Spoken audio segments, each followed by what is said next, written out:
Mesdames et messieurs, bonsoir. Très ravi de vous retrouver pour ce 20h30. Le sommet de la CEDEAO tenu hier à Abuja est un non-événement et a frisé le ridicule par le nombre impressionnant de participants européens. À croire qu'il s'agissait plutôt d'une rencontre de l'Union européenne ou de l'OTAN. N'est-ce pas, Elhadji Ousmane Ibrahim?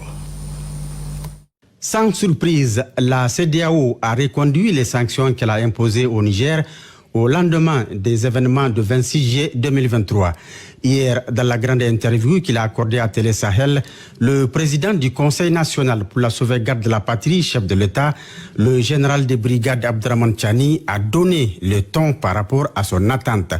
Honnêtement, rien a-t-il dit et a invité les Nigériens à en faire autant car le donneur d'ordre Emmanuel Macron a déjà indiqué à ses relais locaux que les sanctions seront maintenues tant que Bazoum garde prison. Les Nigériens, dans leur ensemble, toujours aussi résilients, sont psychologiquement préparés à cette hypothèse à partir du moment où ils savent que ce Macron qui est à la manette, ce n'était donc pas une surprise pour eux. Mais à y regarder de plus près, il semble clair que le sommet d'hier à Abuja comporte des enjeux géostratégiques qui dépassent largement la mission de la CEDEAO, en atteste une présence massive des Occidentaux. Le sommet d'hier à Abuja n'était pas un sommet de la CEDEAO, mais celui de l'OTAN sur le sol africain.